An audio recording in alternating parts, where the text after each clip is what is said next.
محمد ما صليت على إبراهيم وعلى آل إبراهيم بارك على محمد وآل محمد ما باركت على إبراهيم في العالمين إنك حميد مجيد. السلام عليكم جميعا ورحمة الله وبركاته. تسجيلات مكتبة القدس الإسلامية تقدم.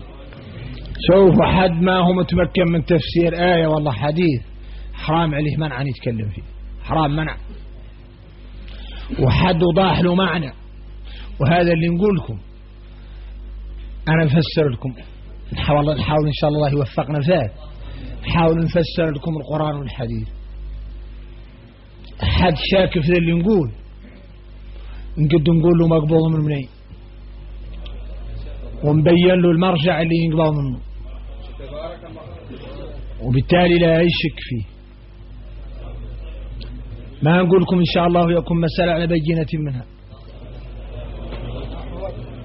اللي نقول ما نجاحد حد قاعد قدام ميكروفون مقبوضة له مسجلات ماشيين الأشرطة إلى العالم الخارجي ما هو الداخلي. أنا ما هو جاحد، لا تخافوا من كلمة قلتها لكم، ما نقولها لكم يكون أقوى بيني مولا ويا رجاج قال والله ما كذا، إن شاء الله نتقابل معه نقول له بويا يعتشاك فيه الله وهاي لك الدايق مع الكتاب فلان راعي قالوا ابن كثير والله القرطبي والله كذا، حوالي 35 كتاب في التفسير فيها شيء ما يدرس قاعه موريتاني على الإطلاق، ما هو قاع من التفاسير كارت في الأرض، وعليه لا يشك. واللي شاك قد نطيب له أخلاق ولا يتم يقعد في حاشيتي وتملاني نقول له هذه لا معناها كذا يقول لي هذاك شنو من قاله.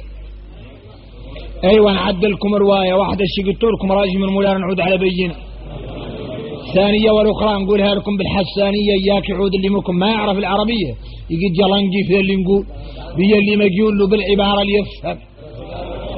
يا كل واحد منكم يقد يمشي بيها في المبدية وفي الديار وفي الوتات وفي بيروهات وفي المبارات وفي الخيام وفي السيارة ومقوطر باط على كرعيه، افهمها بالحسانية ويبلغها والقال له معناها قول له أنا ما نفسر القرآن يا غير ناقل معنى تفسير القرآن من حد فسر لي القرآن،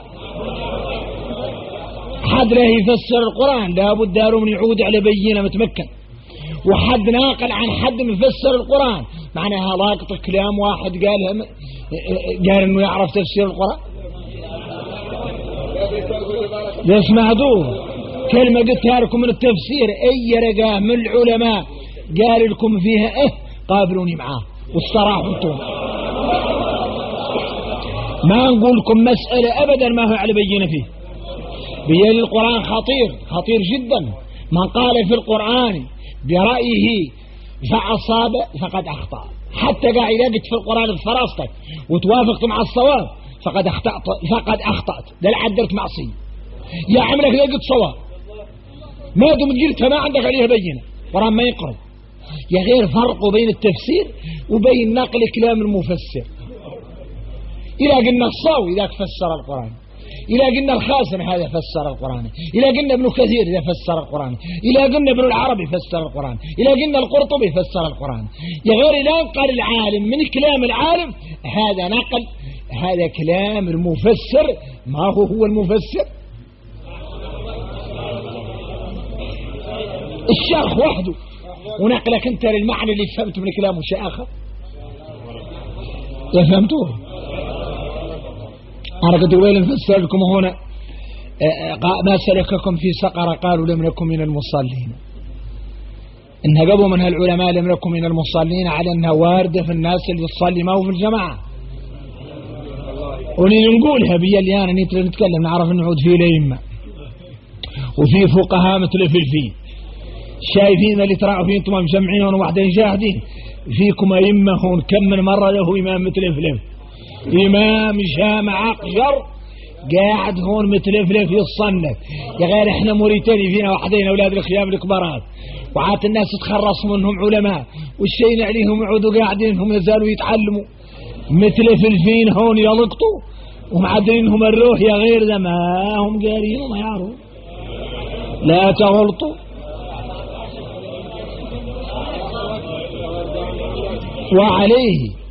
وعليه حد منكم من قال كلام اسمعني قلته لا المهم يضبطك القلت يعني يضبطوا ويحبروا بالمعنى من الزلوبيه خلاص.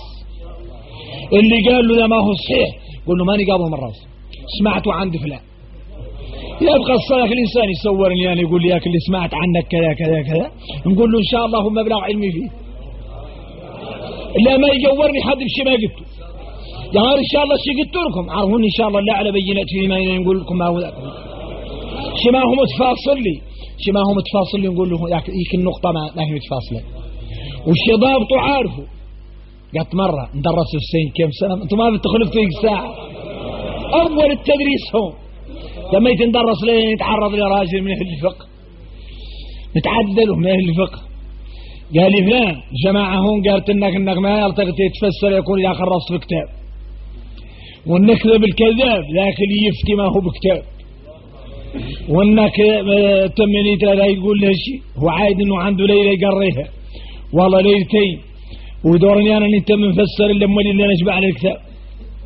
قلت لهم شو خالق مثلا ينعاونك به انا اللي نقول لكم شيء قول لي هذا مقبول مني وعاطيكم الاذن النية رجاش اسمع مسألة ما هي متوافقة مع اللي يعرف يسوني إن أربط حاله بالدليل ويتأكد أن إذا القايل على بينة يفتصل معايا ولين نقول له مسألة ولا عندها دليل ولا أربط حاله بكتاب قد يعتد به باح له يتكلم وباب يرى فرض علي نكرع في كتاب نقراه. عجب التميت مرة نفسر يعني قلت لهم فسرت لهم والسجود واقتربي يعني قلت لهم السجود واقتربي قلت لهم ان اقتربي هي القابض منها النبي صلى الله عليه وسلم ربما هذا اللي احتمال قالوا بعض العلم انه مقبول منها قول الله تعالى معناها قول النبي صلى الله عليه وسلم اقرب ما يكون العبد من ربه وهو ساجد. قال لي هذا زين قلت له لا هو في الكتب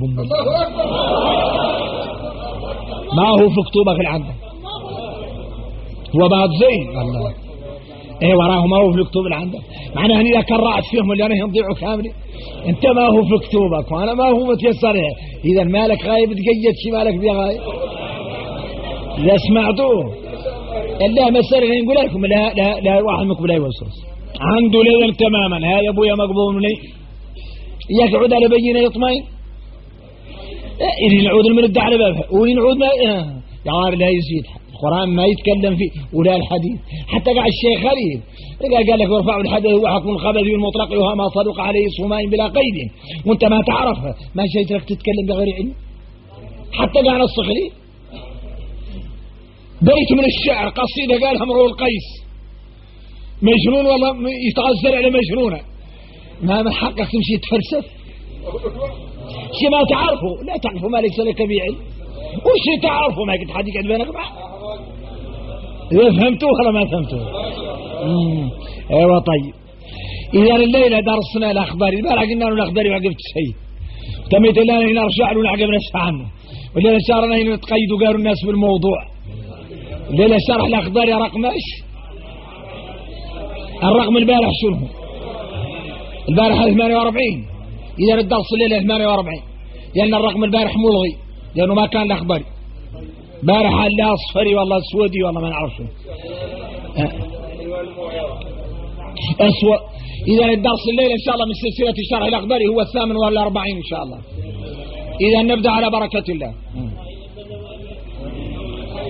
بسم الله خلوا الكلام يسلمكم.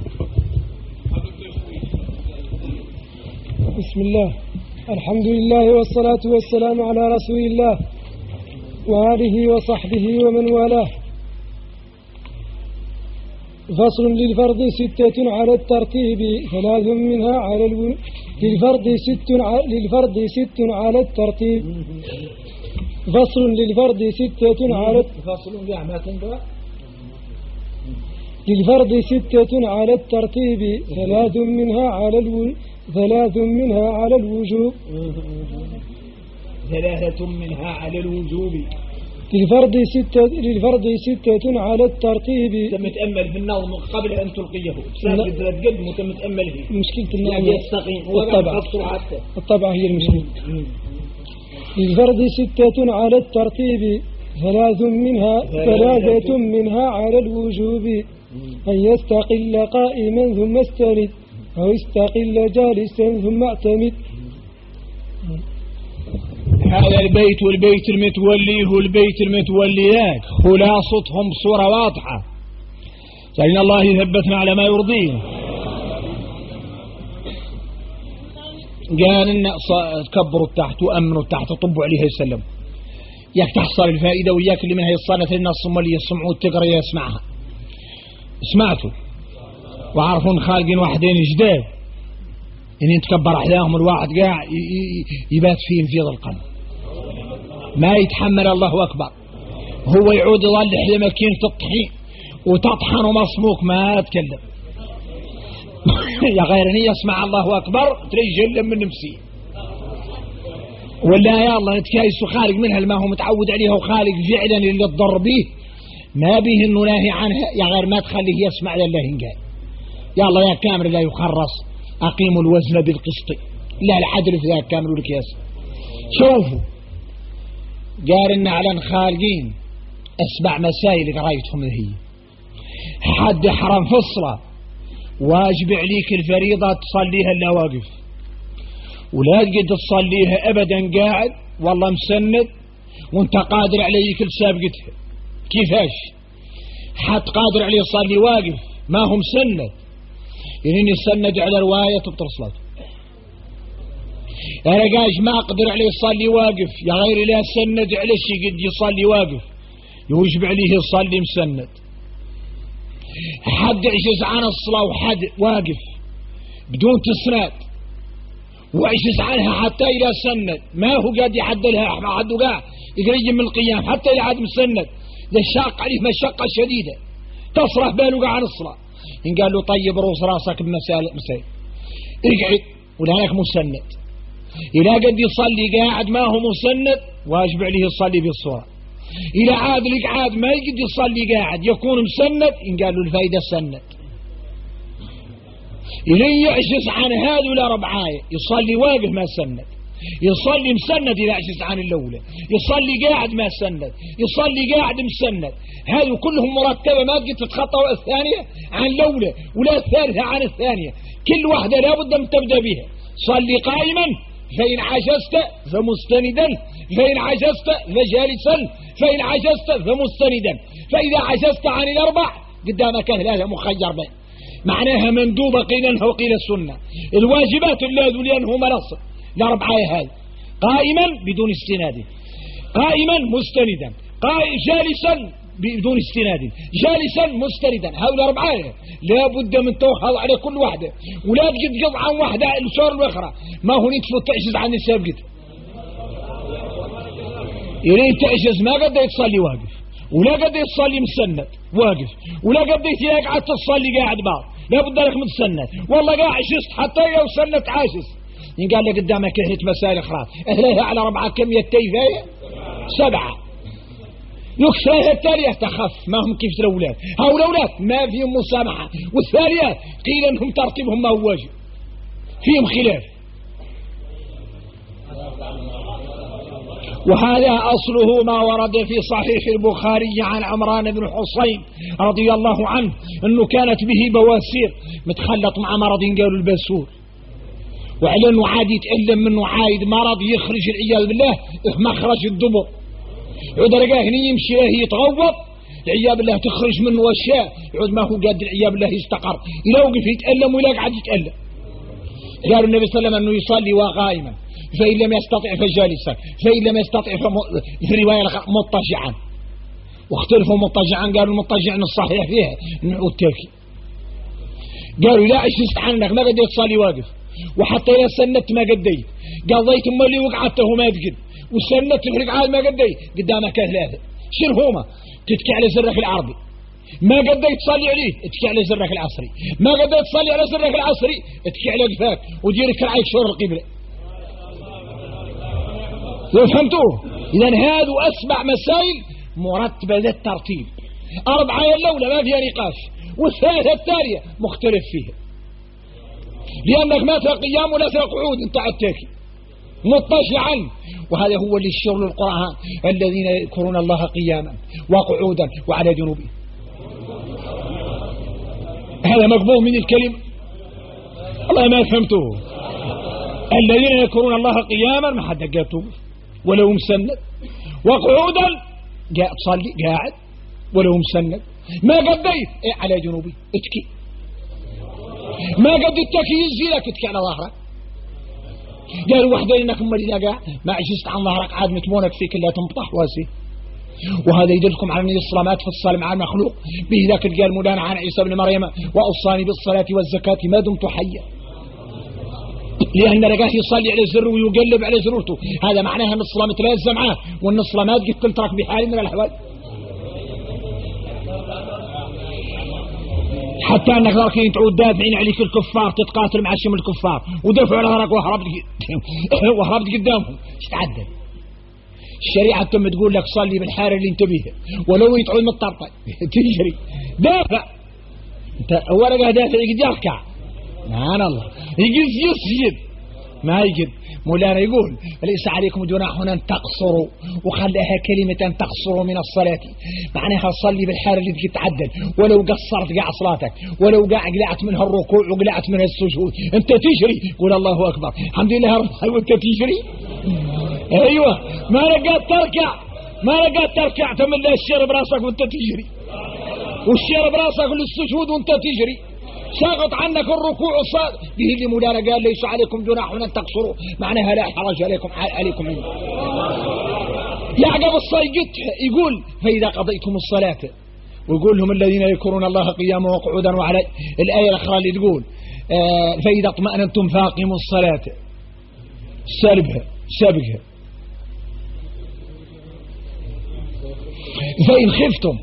فإن خفتم معناها تتخايف من الأعداء، فرجالا معناها مقوطر، أو ركبانا معناها راكب. فإذا أمنتم معناها أن يقعد عنكم الخلعة، أرجعوا لصلاتكم لا تم لاصقين إلا في الإشارات. فإذا أمنتم فاذكروا الله كما علمكم، ذكروا خاص والضرورة. ومن الساعة اللي يعطيك مولانا الفلش ارجع وصلي صلاتك يا المجنون. كان مولانا مخلفة عنك بين بكل قاعد داخل ضيقة، ولكن تمرق ضيقة ارجع لصلاتك كما علمك. اللهم استجب. سمعتوا هذا؟ قادر على تصلي واقف صلي واقف، ما قديت تتعدلها واقف سندوه، ما قد يصلي مستند قاعدوه، ما قد يصلي قاعد وحدها يسند. اعجز عن هذول الأربعية. قالوا طيب يعني الرزوق بواحدة من هث مسائل أخرى، صلي على زرك العربي، ما قد يتعدل صلي على زرك العصري. قال باك ذاك تشي على قفاه يركع عليك رقبته شلون القبلة وتكبر ونوي به، ما نقدر تركع ولا نقدر تسير ولا لك ما كذا. هذا معناه أنك لا تلقى الله إلا وقد صليت. ما حدك عندك عقل لا تفصل مع الصلاة. هذا هو خلاصة ما يذكره العلماء في هذا المقام. لا سمعتوه ذلك يوم الفقهاء يصبوا فيه كرشتوا وزبطوا ودهنوا أرائي.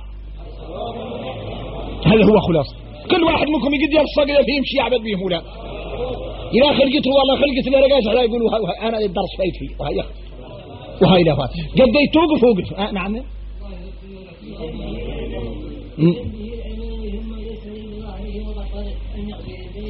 تبارك الله. معناها أنه يتخطى واحدة من الترتيبات اللي هي بطلت الصلاة. إذا قدر على القيام وحده وهم أنه يصلي مسند ينقال له بطلت. إذا هم يرصفن اللاني هو كلمة هو متمونك الوقوف شقاعد هو كان قبل قد يصنف بطلت، لأنه لا يقبل منه أن ينزل إلى درجة تحتانية ويخلي يكل فوقها إلا بعد العجز عنها. فإن تخطاها وهمت الرخص الراس ينقال له بطلت، لأنك تخطيت درجة وانت عندك ترتيب ما جايز لك ترصل عنه. مجرد يقدر على الدرجة الفوقانية ويقض عنها التحتانية فقد بطلت عليه الصلاة. لا سمعتوا ولا ما سمعتوا؟ هذا هو خلاصة هذه الأبيات. ياك مثلا ما يطوال عليكم التفاصيل يعني خارج من معاني يجيك متفرق يعود قاع ما يوضح يعني يلخص لك تعود عاد واضح ما تلاقي فيه ارتباط. فهمت يا كابري؟ الحمد لله. ايوه طيب الحمد لله. هذا عايز له يقرينا احكام المخلوق انه ينعود في حاله الضروره وقت قاع صحيحه نفسك الامر واضح. لعل يصيبك مرض والله عندك مشكله والله احياك مخلوق هو انت ما ينفع الناس بدا فيك الحكم تجي تعدلوا والله شفت مخلوق احياك تعلموا هاي نعمه من مولاي. خلوا الكلام يسلمكم. تفضل.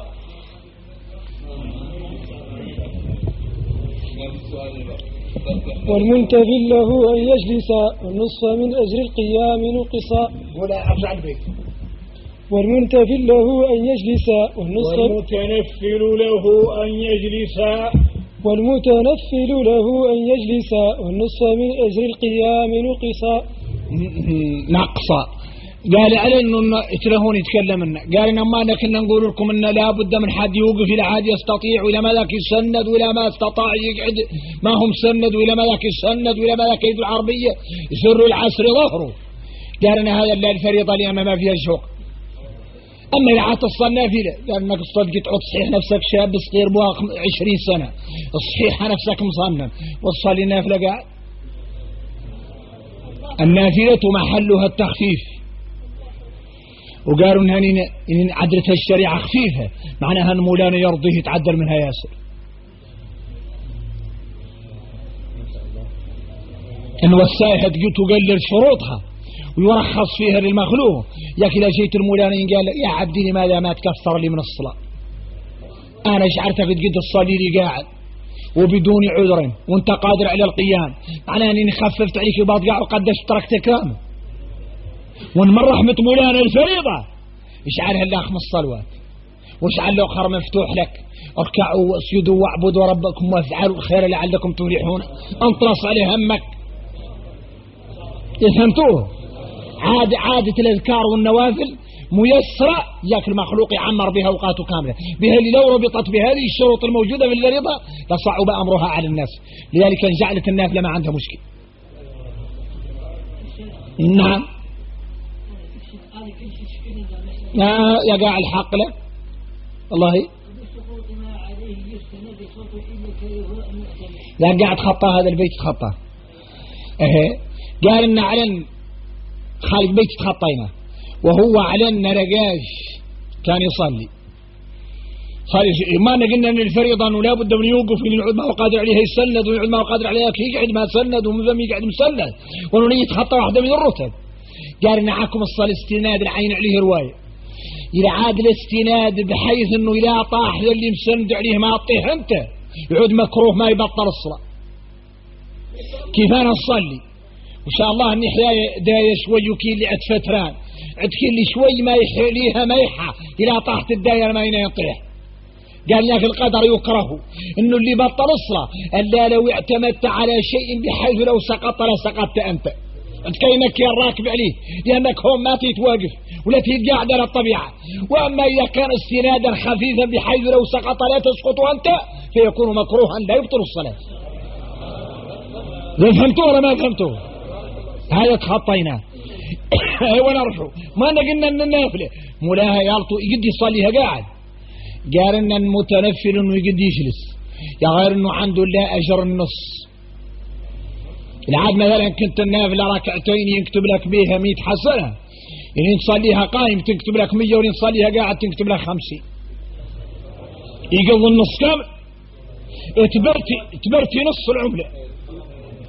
هذا امتين حد ان المتنفل القادر على القيام وصلى جالسا ان هذا صح يا غير ينقلع منه 50%. قالوا العلماء يكمل فيه تفصيل قالوا هذا محله إذا لم يقدر، وأما إذا كان قادرا فإنه لا ينقص من أجره شيء. فهمتوا ولا ما فهمتوا؟ جاءوا بعدين آخرين قالوا قاع مبيقة وأنا ما رأيت الهدري ويجيبوها المالكية في كتبهم يقولوا على أن رقاشنية بلا 40 عام أنه يعني تم يصلي قاعد يكتب له هو ذاك الواقف متقدي إلا 40 ملاها عدل يستكهل ذاك أول استكهي. وقبوها من قول الله تعالى يعلم الناس في المهدي السابقها ويكلم الناس في المهدي وكهلا. والكهل هذا اللي يكمل له فترة الشباب وعاد له يبدأ في الضعف ونذاك اللي ما بين 30 إلى 40 ذاك أولاد تستكهي ونحد بلا استكهي تضعف أعظامه. بهاللي مولانا يقول الأنبياء يجيهم الوحي عند من يكملوا والكمال ما يخلق ما يبدأ النقصان ويقول عن الأنبياء ولما بلغ شده واستوى معناها تقاد وتقاد ما وراه ما هو تقض البرء إنك من عندك الفترة عد في النقصان وما دمت بداية في الضعف إنك عد كينك بمنزلة أول بداية العجز وعليه يكتب لك أجرك كاملا. هذا قالوا واحدين من المالكية ولا نعرف يا كان هم قالوا تام والله ما هو تام. سمعتوه ولا ما سمعتوه؟ ان حد عمره عاد من عندنا 40 راقب انه يصلي قاعد يجبر ذيك المية، لكن من يوم الاخره لابد من حد يقول لهم على حقيقه. ما يقد يجيهم الفراسه به اللي ترقني ما يجيهم الا يعود عندك الحق. القاعده هي ان من صلى قائما اجره تام، ومن صلى جالسا مع القدره نقص عنه النصف، نقص منه النصف، نصف ذاك الاجر المعطيه. ذيك الترخيصات اللي يعطي مولانا بعض عباده على حسب ضعف والله ما كذا، ذيك من الدخل الله اعلم بدقتها ما نعرف. سمعتوا ولا ما ادخلكم؟ ايوه قول. وجالسا يدخلها وقائما والعكس إن لم يلتزم قياما. وجالسا يدخلها وقاما والعكس إن لم يلتزم قياما. بارك الله. قال ان هذه ملي هندسه اخرى، هي الشريعه هذه هندسه ثم اذا لو رضبطوه ونحط قادر على النافله يقد يصليها قاعد يا بعد يحسب يا رجل يعرف ان 50 راهي طارت 50%. لكن فهمتوه؟ ايوه انتم التيفي تعرفوه رجلي كانت عنده 100 راهي 50 مره. ايوه طيب تخطيناها. قال ان كينا طرحنا عليه سؤال قلنا له من درجه قاعد صلى النافله قاعد وفطان له طلع له نشاط والله لا زين عنده والله دخلت الخشيه من الله. جواب به اللي قال مولانا زدناهم هدى وربطنا على قلوبهم إذ قاموا. خارج درجة من خشية من مولاها يطرأ. شفت ورقة راكين عطامة يطرأ له نشاط وني يشرب البراد الأول يقول لك يا أخي مر عني الفترة. ايوه قوم صل قوم. وني وكان طعام زين يقول يا أخويا ما شاء الله قايل لك مر عني جوع قوم صل قوم. خالق صالح من الصالحين انتم اللهم قال علم انه خالق قال انه كان هو وواحدين معاه انهم ليلتهم شباعه انه غالبا ما يشبعوا قاع ما يشبعوا بس يشبعوا والشبعه ما عين على الواحد يصار شيرين يقلب ويقوم لا قاع عنده العلم تفو بيه يشبع يك معناه شنو ما تلاقي عانته.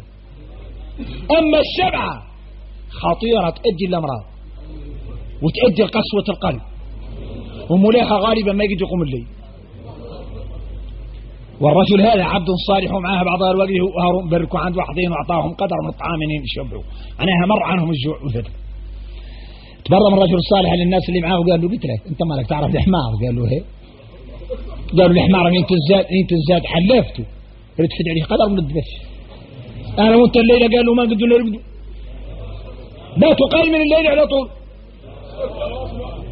قالوا احنا ما يقدر عود مولانا يزاد لنا الرزق تعرف ان يزاد الاخلاص معنا الشغله يلا تكثر يلا نعود عندنا ساعات اضافيه. قالوا انا وانت الليله ما قدرنا نرقدوا كيفاش؟ قالوا احنا بينا الليله ايش معنا الشبع ما قدرنا نجبروه يا باتوا الليل على طول يبادروا اقدامهم الى الصبح. قالوا ان هذا هو الشكر النعمه ان يعود هذا يعد قانون يطبق على الحمير وعلى الدواب ان يزاد حلفهم يزاد خدمتهم. قالوا فكيف بنا مع ربنا؟ هم يا خي قالوا الرجال الليله ما قال بالصح ناس فهم مع مولانا غريب. قالوا العلماء على انك اذا دخلت في الصلاه صلي قاعد كنت مغدج والله فتران وعطاك مولانا نشاط قمت جيت واقف انت كنت تصلي قاعد انك جايزه بتقدر تكمل عقاب صلاتك واقف. حرمت اولا قاعد وقريت الفاتحه وقريت شو من الصور وما طلع لك نشاط ولا طلع لك استعداد اكثر ورغبه فيما عند الله. جيت واقف وكملت صلاتك وانت واقف. هذا قالوا لا اشكال هذا لا خلاف عند العلماء انه جيد. وقعنا كيف تشير بكاش بكل رجعت الى الاعلى قست الدرجه الفوقانيه بعد من كانت الابره على الموجه التردديه اف ان الطاعه يعني ترقب بها الفوق لا زي ونين يهمك تجزم بالابره من فوق هناك ولي محيلي. كيفاش؟ كيف هو كان يصلي واقف من ثم هو فتران يقبض وقعد يك ما يبقوها بعض اهل العلم وش منهم قاعد يقولون ما جايزه. يا غالي تعود كنت قاعد تصلي قاعد وطرى لك نشاط واخترت تكمل عقاب عبادتك واقف ذاك زي لانك مشيت من درجه تحتانيه لواحده فوقها وذاك شيء يحبه الله. يا غالي لا يتقل من شيء يحبه الله كبير وبقيمته تقض عنه لا شيء ينقص اشرك لكن ما هو افضل. بل بعض العلماء قالوا انه ما يتواسى وقال بعض منهم انه ما يتواسى الا في حاله واحده، اذا التزمت دخلت النافله بنيه انك تصليها واقف ما ترى جايز لك تقعد. قالوا اذا التزمت صارت نيتك ملزمه لك باكمالها بالصوره اللي ولعت لا دخلت وطوع على حسب حاله زي ما طرالك تقعد ولا طرالك توقف، فالامر واسع. فهمتوا ولا ما فهمتوا؟ انك نيت تدخل الصلاه وانت نيتك تصليها الا واقف، عاد نيتك ذيك ملزمتك ما تجي تقعد، ولا تقعد الا قعدت في النافله على حسب حالك، طلعت لك قدره على انك توقف والله طرالك عسس وقعت، هذا لا حرج عليك فيه، لان الامر مبني على التخفيف وانت مازال مولانا مخفف عنك، يا غير نيت تنونك ما تعدلها ما هو بالقيام يلزمك ذاك ولا تجد ما في عندك رخصه. فهمتوا ولا ما فهمتوا؟ اذا سمعتوا المحطات اللي هي كامله كلها فهمتوه الحمد لله.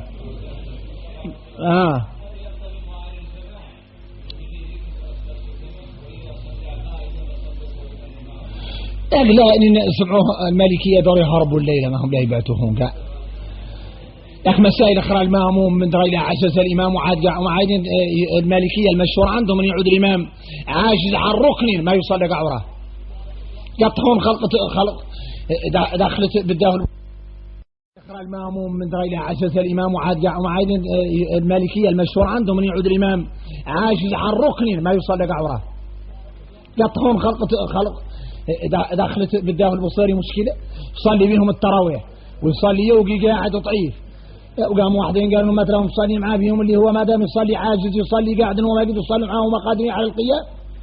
واصلا من شروط الامام اللي قال ابن عاشر قال شرط الامام اذا كرم مكلف اتم بالاركان وحكما يعرفه اتم بالاركان، ونونين يعود الامام عاجز عن ركن، حتى بعض منهم قال انك الشيباني اللي عاد ظهره معقود ما يصلي وراه لانه ما قادر عليه يوقف وانت قادر على الطمانينه والاعتدال. عاد بده يستدلهم بالحديث انه اذا صلى الامام قاعدا فصلوا جلوسا اجمعوا وانهم يصلوا قاعدين، وان الامام انه يتبع انه يعود امامك، هذا ما هو المذهب اللي عندنا. المذهب اللي عندنا على انه يعود وعاجز عما كذا مثلا يقتدى به، لان الماموم ما يقدر يعود اتم حاله من الامام. يغير في الحديث الصحيح على انه يصلي امامك قاعد وانت مقتدي به قاعد انت، يعاد هو بين عشر يقعد انت وقعد معه. إذا فهمتوا؟ يعني احنا مثلا بعد قاعد طبقوا ذي القواعد الدنيا كان يعطي مولانا السكن فينا. اصل حق ولو عدتانا فهم قايل لك اني نتكي قاع معاه ما هو اللي لا تكلوا على ذاك اللي عدل بيا نعرف انه يعرفوا. سمعتوا ولا ما سمعتوا؟ اذا معناها انك تقعد ما التزمت في قلبك وفي نيتك على انك لا تصلي قائما خلاص انت حر. إذا صليت جالسا وطرى لك توقف كمل صلاتك واقف، إذا طرى لك هم اللي كنت واقف وطرى لك انك تقعد اقعد، لكن اللولة ما فيها اشكال وزينة، ذكر فيها كراهة عند بعض العلم وبعض منهم قاعد، لكن التفصيل هو يعني تعود نويت انك تصليه اذا كامل لا يتعدل من نفله تصليه الا واقف لزمك ذلك ما في تقعد تقعد، ولا تعود التبارك ملتزمها على حسب حالك واللي يسر لك الله. صلي إن استطعت قائما، لا بقيت ترجع من القيام إلى القعود ولا بقيت من القعود يطلع عمال يكمل واقف. إذا فهمتوه ولا ما فهمتوه؟ ما في أسئلة ما في أسئلة أثناء الدرس، درس ما في أسئلة لكن شوش ويقطع الجكاء. تفضل. قضاء الفوائد من هذا باب الصحافة كان هون يتكلم أن الراجل موفق سألنا الله التوفيق. هذا اللي قال لك فلان هذا أخويا لا ولي الطعام هو كذا مخلوق غني موفق لا يعود كي الولي تتحمل الأمور. من آدم لا يتكلم عن الفوائد السابقهم، لا يتكلم على حد قاضي الناس لا ينزل في المطاء، معناها الناس اللي عندها أعذار رعاة مريضة ومن ثم الناس قاعد اللي توقفت عن العمل معناها أنها عندها فترة فوتتها من الجاهلية وعاد لازمينها ضرائب. يتكلم على أهل أحياري ويتكلم على الوقاع اللي قطعوا عن عبادة ربهم فترة من الزمن لسبب من الأسباب. كان يتكلم عليه الناس اللي عندها مرض وعندها علة وش تواصي مع صلاتها ودرجة ساعة قضاء الفوائد مخلوق قاع إن انت إهداه مولانا هو شمل الفرائض ويسار فيه قاع. والسابق نتكلم على هذا الموضوع يحكى وذكر القصة الشيخ سيد المختار الكنتي هذا العبد الصالح والله ما كنتم سامعين بالشيخ سيد المختار الكنتي. هذا العبد الصالح اللي هو المصدر الشيخ سيدي الكبير هاي موريتاني كان في أشياء من عباد مولانا وري وفيه واحدين هون يسمعوني نهي شدش من أخبار الصالحين، يبقى الواحد اللي هو زاد راه زاد قال صار كالصوفية والصالحين.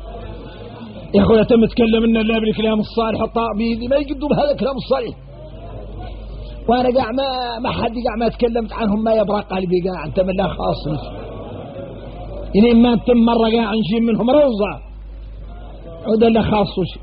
قال بعد إن شاء الله لا الصالحين ما هو الطالحين حد ثبت إنه دجال خالق مدعى المانا بنها دجاج لما تسمعوني ذاكرها وراعيكم لكم من الزمن وواحدين يسبقوكم ما قطوا سامعيني يقول يا شيخنا يا شيخنا يا فلان عندنا ما يا صالحين فلاني ما قالوا أخيرت بيكم ونبقوكم ولا نبقوا حد يسميكم وحد ضالنا مكنوا فيه وحد طيب نبقوه لله يا غير اللي نحاولوا ما نتخطوا حدودنا في ذاك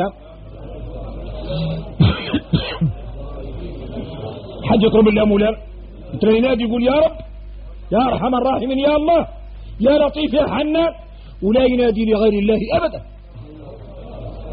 عبد لسانك انك ما تعيط ما تنادي ما هو لمن السميع القريب المجيب. اسمعوا الشخص المختار اللي كنت ذكرها في بعض تأليفه أن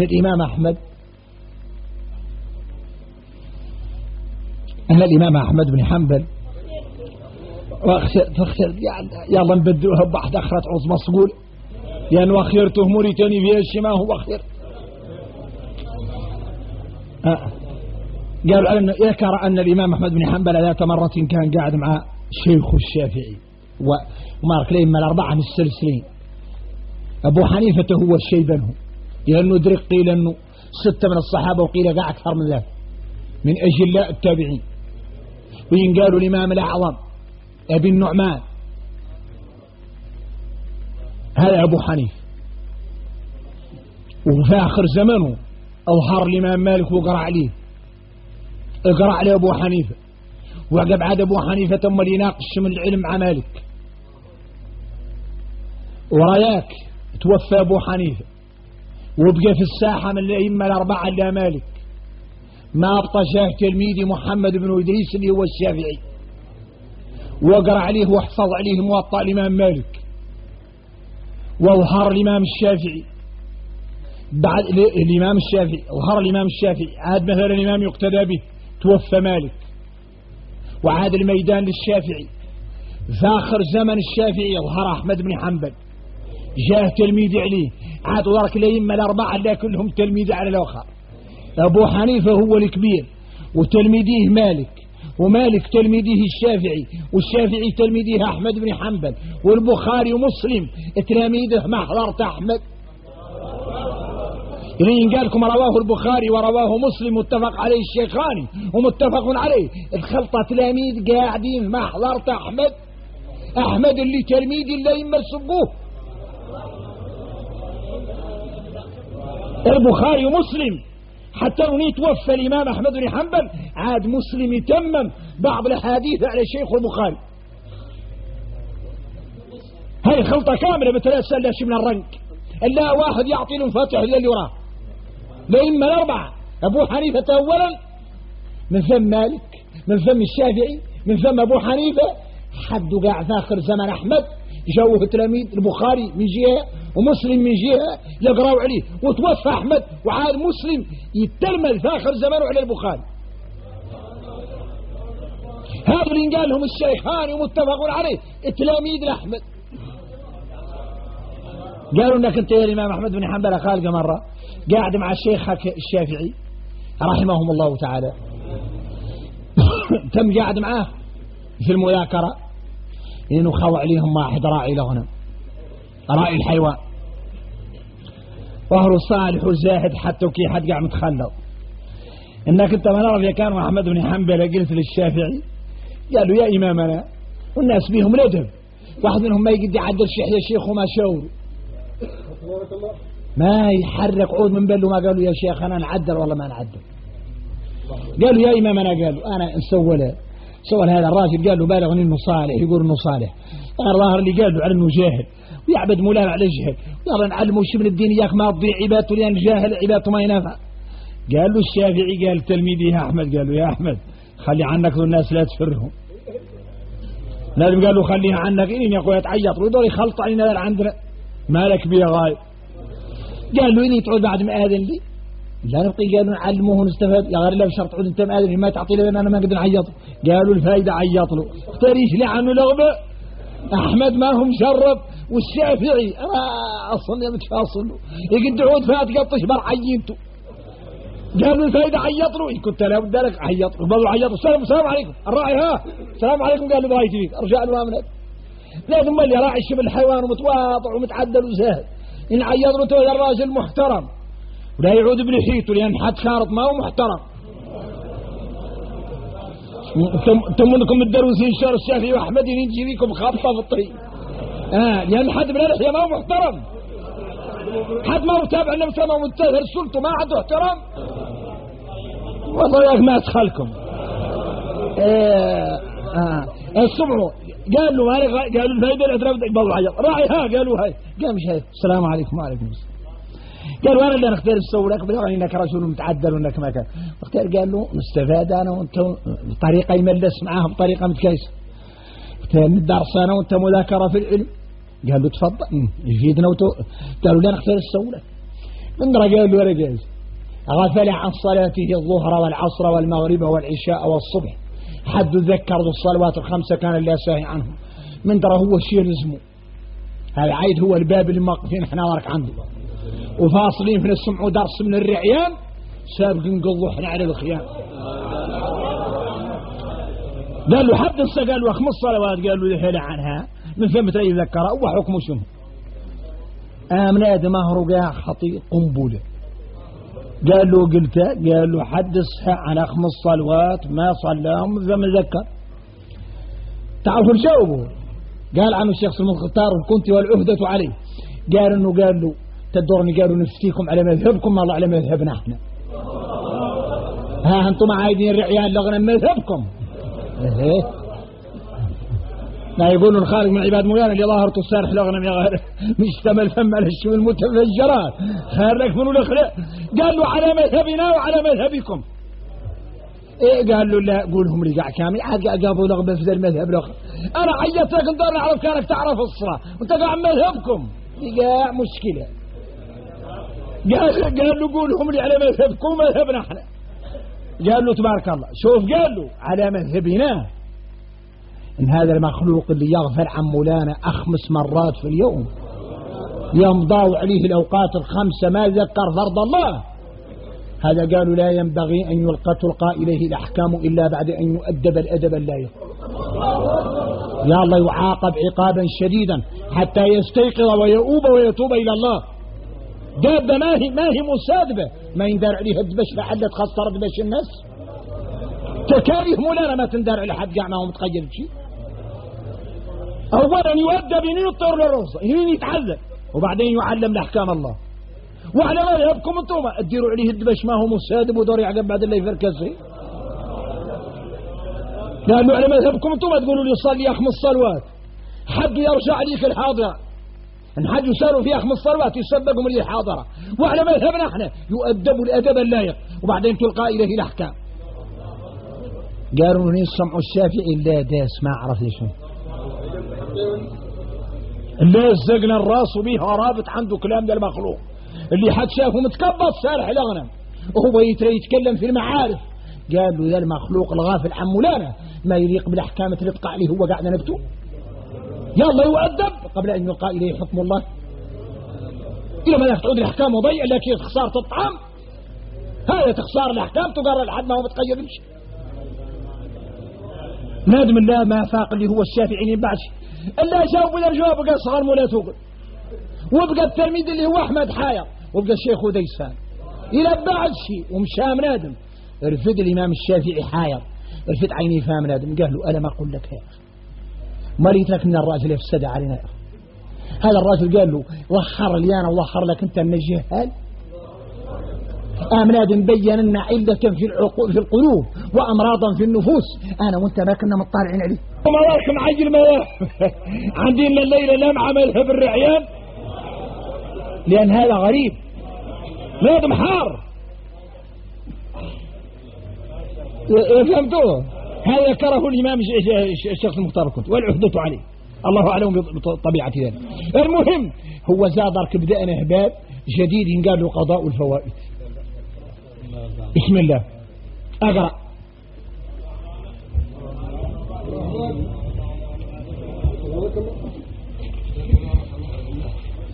قضاء الفوائد. فصل. وواجب قضاء ما في ذمتي وحرم التفريط فيه أمتي. بسم الله. قال واجب على رقاش هداه مولا، اللهم اهدنا بمن هدي. انحاد كامل اعطاه مولانا. شوفوا يا عباد الله، يعني انت رفعوا لدياركم وان تمشوا مع اصحابكم تفطروا النعمه اللي اعطاكم مولانا،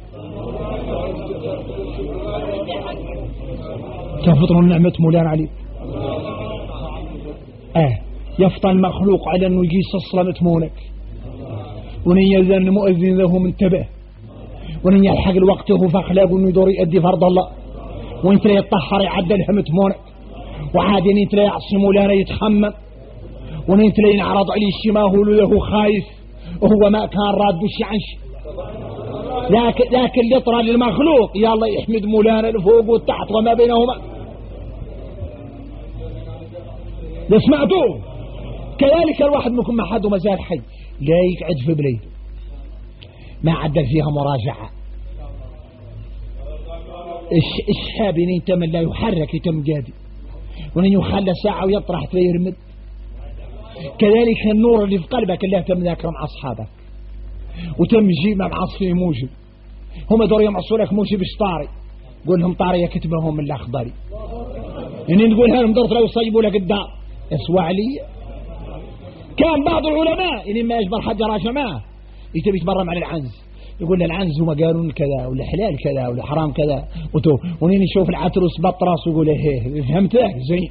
يحضر نوع من النقاش لأنك يساعد على النوع، لأنك يتعود تتكلم على قاه يطرى لك انت نشاط ويتعود وحدك يطفى شاب واحد ما يقدي يقبل. يحضر نوع من المراجعة يفرصيه حتى من عنز عنده والله كبش يفتح انه يتكلم.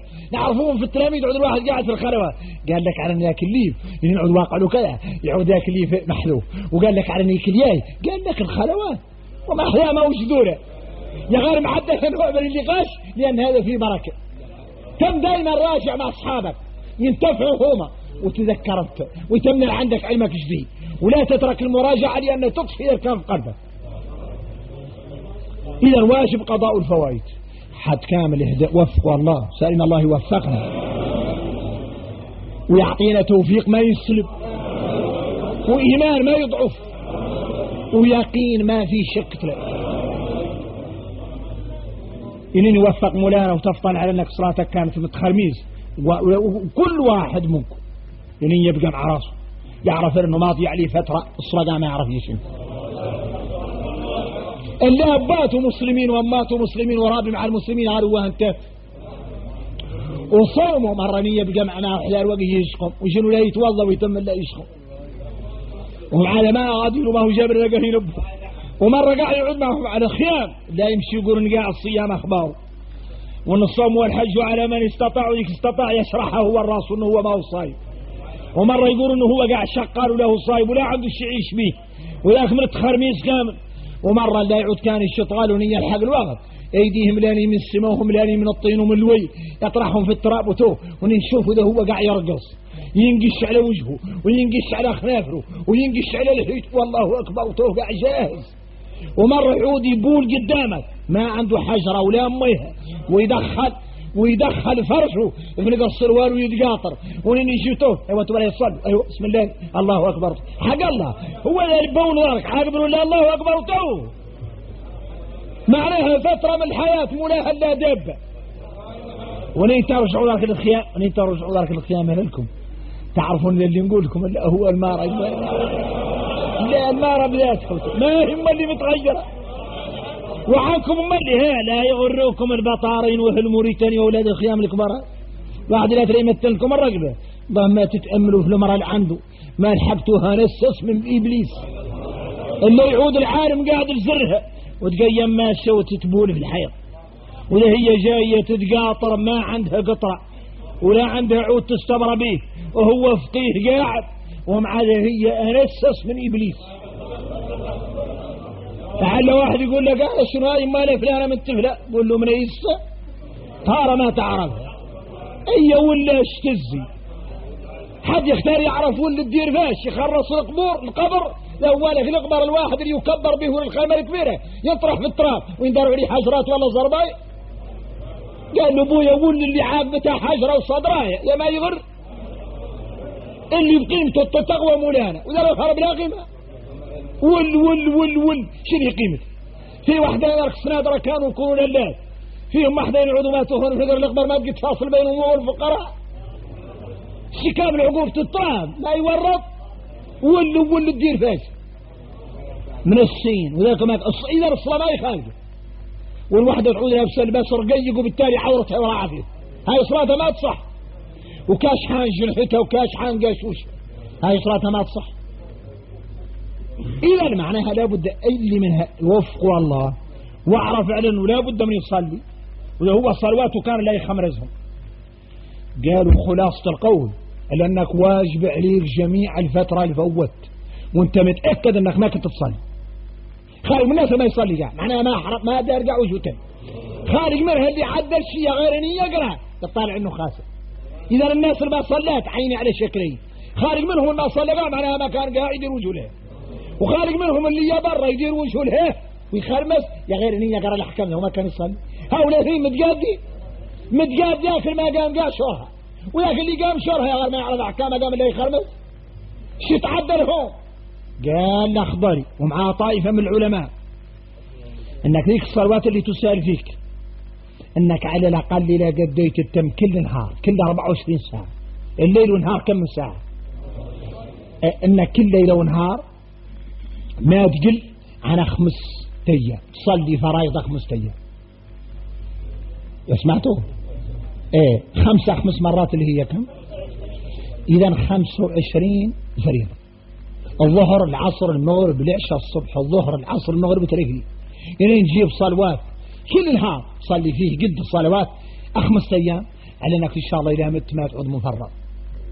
معناها انك عدت بعد راجع المولانا من السقم يا غير لا من اعطاك لك رغبتك تقضي فيه، وانك وقتك لا بد لك منه في الشغل انت تشتغل ولا بد لك من الشغل لعيالك وامورك توقف ومشي عدل همك، لان الشريعه ما تدورك تجوع ولا تدورك تضيع. يعني ترجع الصلبة لك وتشرب تاي وتستراح، وإذا هو انت نهي نمشي شوية نقصر الوقت هو قصر الصلاة في القضاء، وهاي لا هي الصحيح، لكن لا يقصر به الوقت وهاي يصلي المولانا من الدين خلص رب العالمين من الدين اللي على رقبتك. صلي صلي صلي. ايوه نين تعود من العلماء والناس المتعدلة يا انك تقدر تصلي في كل وقت، تقدر تصلي ورا العصر اللي مستراح ورا العصر، صلي الفرائض به اللي يشيل سال فيك من الفرائض يصلي في كل وقت، اسوى الليل واسوى النهار واسوى ورا العصر واسوى الصبح. يا غير انت تعود معروف انك من اهل العلم والله من اهل الفضل وانت لا هي تقضي قالتك انين توقف ورا صلاه العصر لا يصلي مندوب لك تقول للناس اللي حياك السلام عليكم انا هذا نهي نقضي فوائد لعل يسوء بيك وحدين الظن والله يقتدوا بك معدلين الصلاه قد صح ورا العصر. يا الله تشرع يا الله تقرا لهم في راسك ياك ما يسيئوا بك الظن والله يقتدوا بك وحدين يضيق. قول لهم السلام عليكم أباتي لعل حد منكم يقتدى بي والله يبحر أنا نعدل أنا نقضي فوائد. حد يسأل في فرائض يقضي في كل وقت وقتك ذاك لا يعطلك عن معيشتك ومرك الضرورية خلي عنه. وشوفوا مكرم مولانا اللي تسأل فيك الفرائض وبعدين قال لك قاعد فلعل الترضي من الشغل لكن عايش فيه عدل. فهمتوه ولا ما فهمتوه؟ إذا تعود تصلي كل نهار تصلي فيه 5 صلوات قالوا لا تعد مفرقا. قال ابن العربي المالكي قال انك ما تلي توحل ما هو في معيشتك الضروري ولا انت بتصلي والخمسة ما تزيش به للعمر ما معروف انت ما معروف كان قاعد هداك مولانا في الايام التالي وانت عليك سير صرف انك لا قافس ولا عندك الحق في عمرك وكنت معمر بطاعة الله وقافس راسك سابق تنقبض.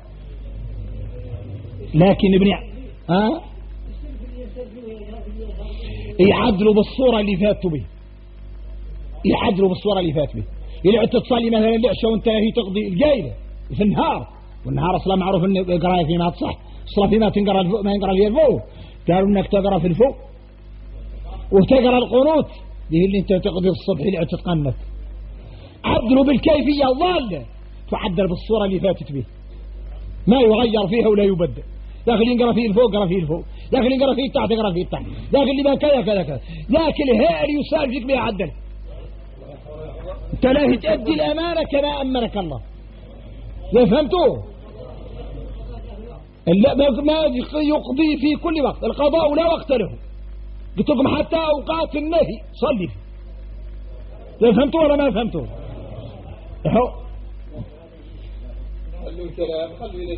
الوقت انتهى بالكلية ولا ما زال الوقت مستقبل؟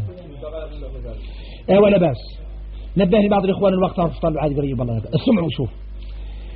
هون هذا كرفور نختار النبه على الرواية. خالي رواية هون روج لها بعض رواية هون طاريه موريتاني.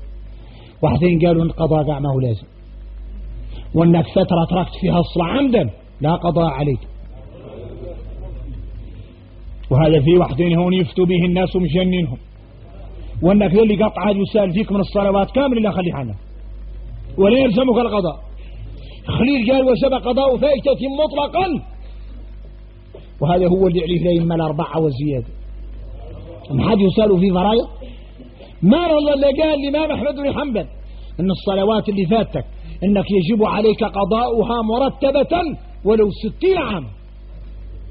يعاد يسأل في 60 عام انك تجيبها وترتبها ما استطاع. اسمعوا الكلام.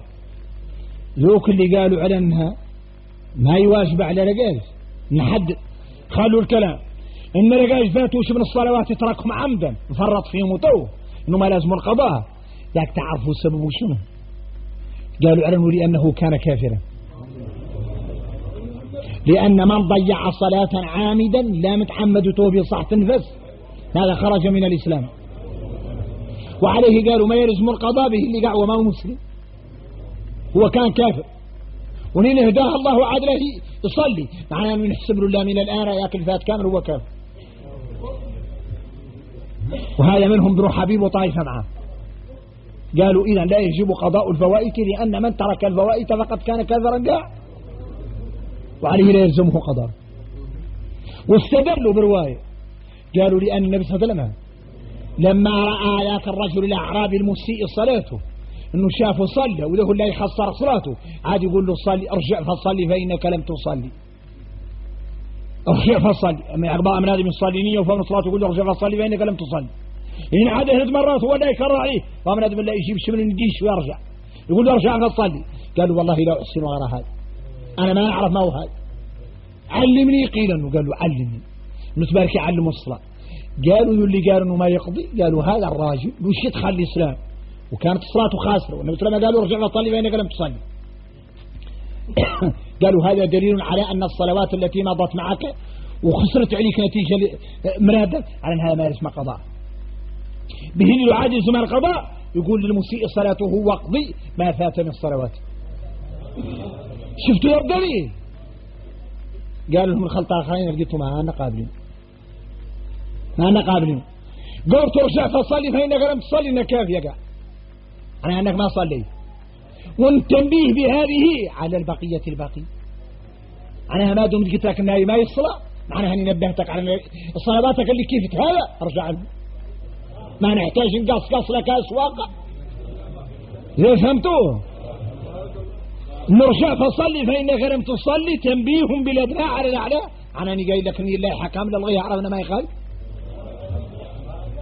يوضع عاد بها. قالوا هو قاعنا يقولوا قاع الواقع انه وساي وما يقول نقضي لأن الناس الساعة يجدد لها الإسلام ما زال يطرع ولا فات اليوم أكملت ما فات جات، والناس بها اللي طاري لها الدين مسامحة في اللي ما كان بالغها منه، وبعدين كمل الدين ما ترى حد معذور به اللي ما يقدر يقول ذا الدين ما بلغني إن قالوا ما سوى القاع عنه. لكن الزمن الدين ما زال يطرع وبعدين كمل الإسلام ما ترى معذورة رجال في جاهل الإسلام. لو فهمتوه؟ ايه وبعدين يقولوا والله يا بعدين يسووا عندهم التحويط دور يخلق ما انا ما انت. ايه والسمع في الحديث صحيح ان من نام عن صلاة او نسيها فليصليها اذا ذكرها لا كفارة لها الا ذلك. النبي صلى الله عليه وسلم قال ان حد رقد عن الصلاة والله اصحى عنها، نام عن الصلاة والله اصحى عنها، علنوني ذكرها يقوم يعدلها وإن ما عندهم العلاج ما وذاك. قالوا ذوك اللي قالوا انها تسقط، قالوا لي انا مثل ما هون اذكر اللي عليه القضاء، لا حد كان راقد ولا حد ساهي، اما حد عامل ما عليه القضاء. قالوا من خطة الغرانية ما سقطت عن حد راقد قاع مرفوع عنه القلم، عن تكون لا يسقط عنه بالصحة اللي ما رقد قاع. قالوا لهم دليلكم على سقوطها هو دليلنا احنا على وجودها، لأنه هو لما رخص فيها للنائم لا يرفع عنه القلم، فكيف قاعد تسقط عن العامد المتعمد لتركه؟ قالوا ما يقولوا حد، لأن هذا قاع من باب أولى، معناها من باب أحرى. لا فهمتوها ولا ما فهمتوها؟ قالوا لهم أول حديث قال من نام عن صلاتنا ونسيها. قالوا لهم قاعنا نقول لكم رواية أخرى، النسيان وقع في العربية يستعمل للشيء وضده، ينقال فلان نسية بمعنى اذهل عن الرواية، وخالق نسية بمعنى قاصدها تركها قاصدها، وخارج نسية معناها تركها لاهل عنه. سمعتوه؟ وانهم اجمعهم مولانا في آية واحدة، نسوا الله فنسيهم. النسوا الله اللي هم الوجيه، لكن النسيان معناها ذهلوا عن مولانا، ونسيهم اللي هو مولانا لا يمكن الذهول، وإنما معناه نسوني ذهولا، ونسيتهم أي تركتهم من رحمتي ولا يمكن أن يكون الذهول. قالوا إذا يعود الحديث من نام عن صلاتنا ونسيها، نستعملنا النسيان بوجهيه، النسيان بمعنى الذهول والنسيان بمعنى الترك المتعمد. ما فهمتوه؟ وعليه يعود لقاه يسار في القضاء، يقضي صادق، يقضي مولانا عليه أمره، يقضي يعرف ان هيك الحجج الاخرى شنو قاعدين الائمه الاربعه والسواد الامه قبل طائفه قليله بتحسب، قال تعالوا لا يلزمهم، واللي عليه جماهير العلماء من الائمه الاربعه ومن شايع بل وقت قالوا علمنا اقيم الصلاه لذكريه، الساعه تذكر قم صل، ما عندك عذر ما هو تقوم تصلي مولانا، إن نبهك الله مثل تحيقه. لا فهمتوا ولا ما فهمتوا؟ ايوه انتهى الدرس.